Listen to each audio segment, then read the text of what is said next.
yo soy Alejandra Godino, soy investigadora predoctoral en el Instituto de Acuicultura Torre de la Sal y trabajo en el grupo de control de ingesta en peces. Tengo un contrato FPI que está asociado a un plan nacional que se llama IntegraFish, que trata sobre la integración metabólica, circadiana y comportamental del control de la ingesta en peces. El grupo está dirigido por José Miguel Cerda Reverte y trabajamos dentro de este plan nacional con la Universidad de Vigo, la Universidad Complutense y, bueno, nosotros que somos el IATS-CSIC. Bueno, como he dicho, mi tesis está asociada al Plan Nacional IntegraFish y, concretamente, yo en el grupo de control de la ingesta trabajamos con el estudio del sistema de melanocortinas en peces. Para ello, bueno, rápidamente el sistema de melanocortinas está implicado en la regulación de la ingesta, de la pigmentación y del estrés. Para estudiar este sistema, ¿cómo podemos abordarlo? Pues tenemos un pez modelo, que es el pez cebra, y que en nuestro caso es un transgénico que sobreexpresa la proteína ASIP, o más conocida como Agouti-related protein, en todos sus tejidos. Con ello conseguimos dos cosas. Por un lado, en la piel estamos inhibiendo el receptor 1 de melanocortinas. Esto implica que no se está produciendo la melanina en la parte dorsal de los peces y entonces tienen una coloración más clara. Después, en el cerebro se estarían inhibiendo los receptores 4 de melanocortinas y con ello conseguimos alteraciones en el balance energético y en la ingesta. Hace poco hemos publicado un paper en el que estudiábamos los niveles de ingesta en diferentes situaciones de estos peces transgénicos comparados con peces normales. Entonces, lo que vimos es que son capaces de crecer más aun comiendo igual que los peces normales y que además no desarrollan obesidad.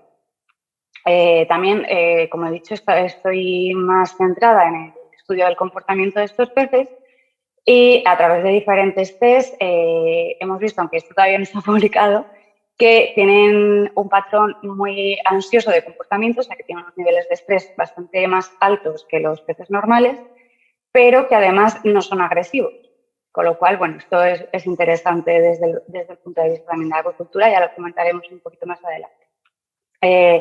Este patrón de estrés está además relacionado con el sistema de serotonina. Hemos hecho diferentes análisis para evaluar los niveles de serotonina y efectivamente tienen unos niveles menores que los peces normales. Y ya un poco como para asegurarnos de esto a nivel comportamental, aplicamos un tratamiento con un ansiolítico que creo que mucha gente conoce, que es el Prozac, y vimos que efectivamente el patrón de comportamiento cambiaba totalmente. Pasaban de ser estresados, de no, tomar ningún riesgo en los ensayos comportamentales, a estar completamente relajados y tener un patrón de comportamiento como los peces normales. Entonces, en la actualidad estoy de estancia en Suecia, en la Universidad de Uppsala.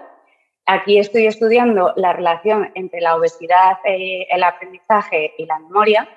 Bueno, ya se ha visto tanto en humanos como en ratones que la obesidad influye directamente sobre las capacidades cognitivas, disminuyendo la memoria y el aprendizaje.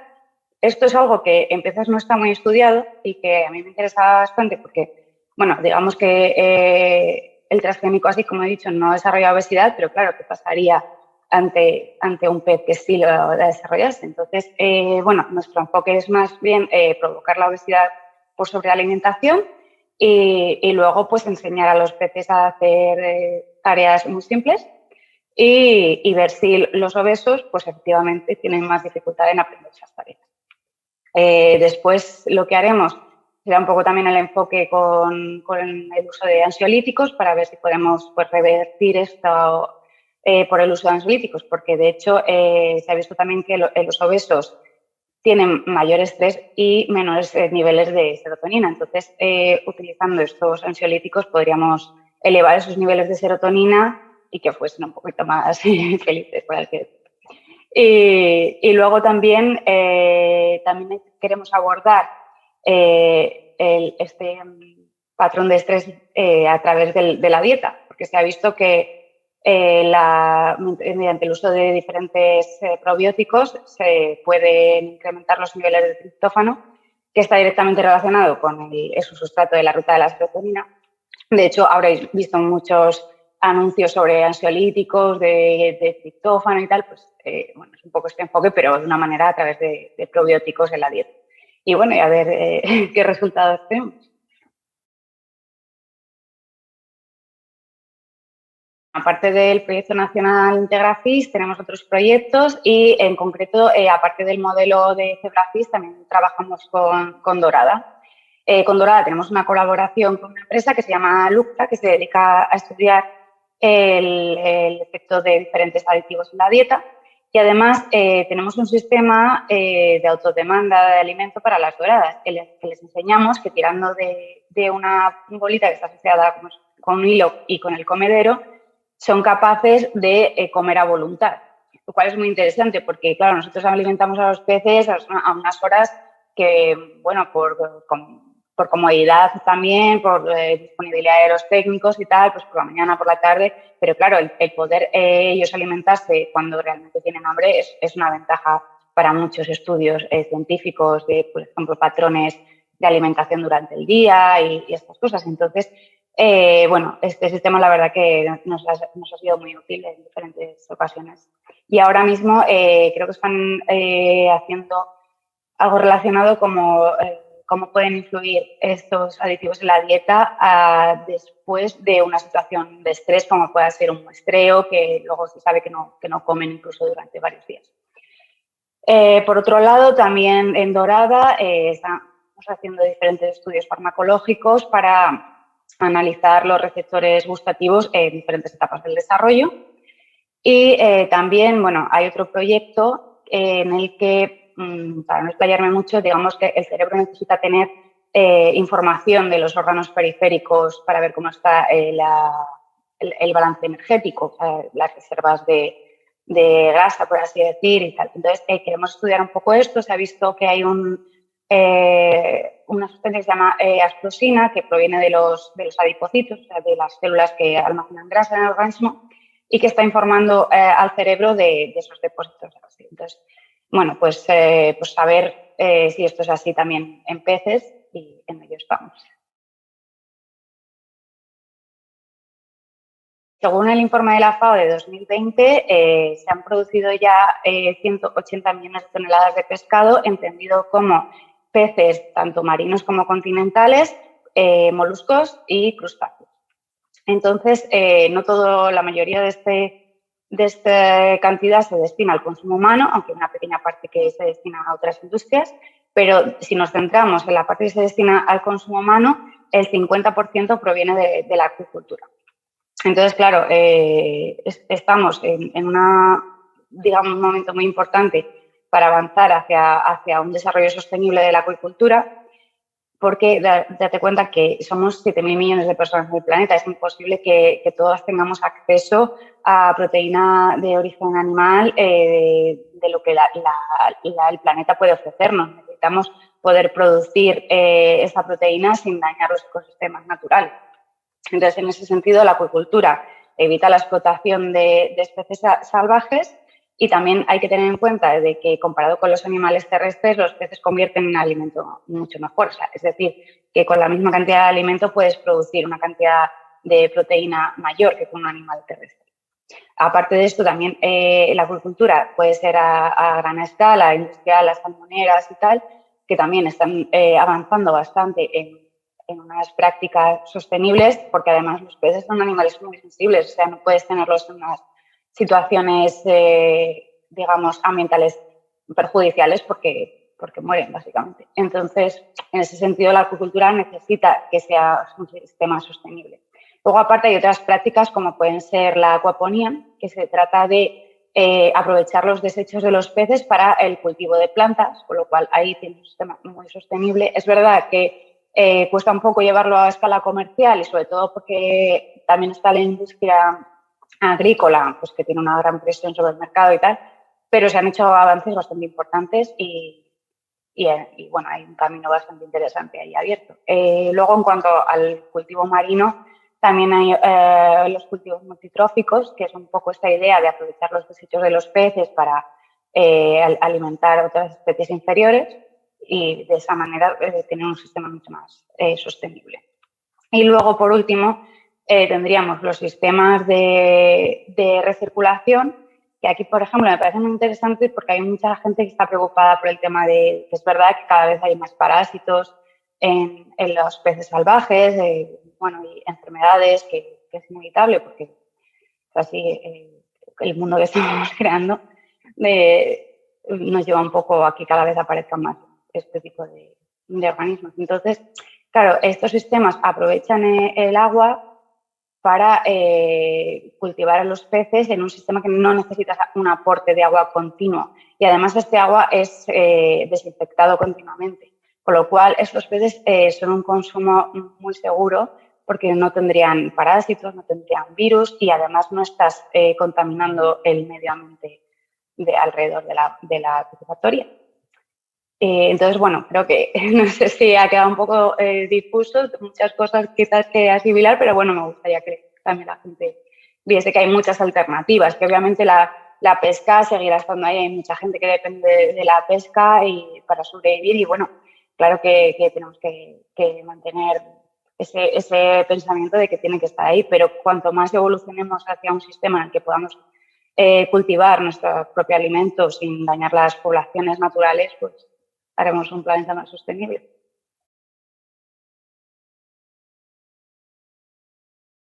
Según el informe de Apromar de 2018, España es el primer país productor de los Estados miembros de la Unión Europea, seguido por, en aquel momento que estaba Reino Unido y Francia. Pero es verdad que aquí las especies que cultivamos van muy ligadas a nuestra cultura gastronómica. Pues cultivamos sobre todo dorada, lubina, pero en el panorama mundial, al final la especie marina que más se consume es el salmón. Y ahí claramente el gigante es Noruega. Luego, es un dato curioso, mucha gente no sabe que el mayor productor acuícola es China, con peces continentales, o sea, peces de agua dulce, como puede ser la carpa. O sea, la carpa es de las cosas que más se consumen en China. Claro, traer la carpa aquí a España o cultivarla es muy arriesgado porque sabes que es un mercado que aquí no tiene cabida prácticamente, ¿sabes? Por nuestra cultura, básicamente. Entonces, dentro de Europa, pues estaríamos bien situados. A nivel mundial, no tanto. Pero claro, es más una cuestión ligada al tipo de especies que cultivamos. Y luego, dentro de España, sí que es verdad que Valencia es la comunidad que más produce, seguida de Galicia.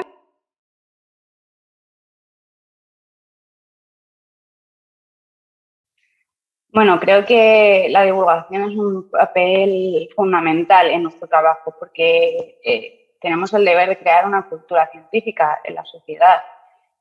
También de transmitir nuestros conocimientos de una forma didáctica y lúdica, porque entre nosotros, digamos que utilizamos a veces un lenguaje que sí, claro, nos entendemos, pero tenemos que llegar a cuanto más gente mejor para eso, para crear esta cultura científica y también para crear un pensamiento crítico en la sociedad. O sea, estamos viendo ahora con la pandemia que bueno, surgen muchas informaciones que a veces queda un poco de miedo leerlas. Entonces, claro, si al final somos capaces de influir en la sociedad y decir, infórmate, contrasta hechos, no sé, que sepas leer algo y decir, pues me parece bien, me parece que está incompleto, me parece que este dato no termino de creerlo, quiero buscar más información.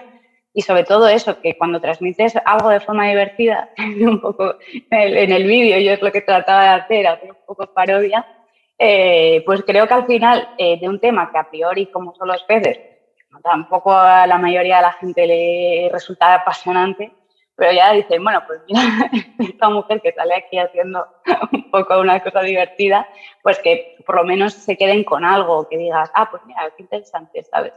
Y al final, poco a poco, pues claro, despierta esa curiosidad, que por lo menos a mí como bióloga es lo que me mueve un poco, la curiosidad de entender pues, los mecanismos de la naturaleza, me parece apasionante.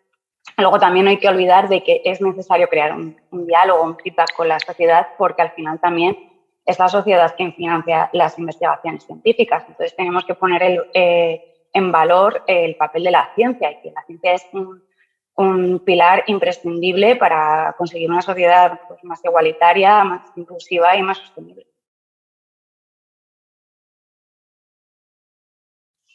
Bueno, esto es algo que en Europa actualmente está prohibido, pero que la FDA acaba de aprobar la comercialización de un salmón transgénico sin etiquetado. O sea, es decir, que tú como consumidor no vas a saber si es transgénico o no. Entonces, claro, es algo que está aquí ya, que es que tenemos que plantearnos que el mercado está cambiando y que además tenemos muchos retos que afrontar con el cambio climático.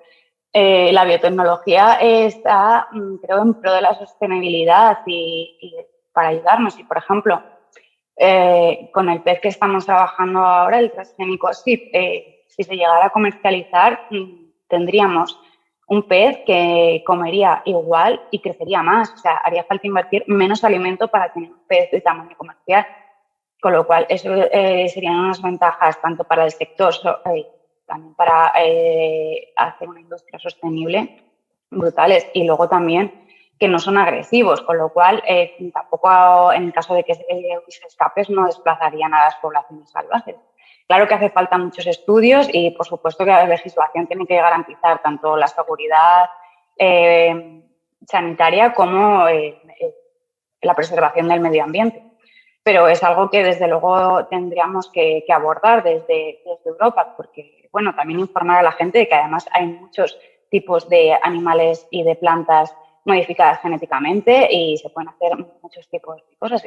Tú, por ejemplo, yo estoy a favor de que se etiqueten, porque como consumidor deberías de tener la opción de elegir. Y aparte que también, desde el punto de vista de Europa, es, bueno, vale, estamos en una sociedad en la que la clase media probablemente se puede permitir, la mayoría de las personas, comer un pez salvaje, que, bueno, igual te gusta más de sabor o lo que sea, pero en el panorama mundial hay muchísima gente que no tiene acceso a una proteína animal a un coste que se puedan permitir. Entonces, claro, la introducción de estos animales transgénicos que serían mucho más baratos, digamos, pues podría garantizar que en zonas donde realmente el acceso a esta proteína es muy difícil, pues que llegara a esta gente que de verdad lo necesita.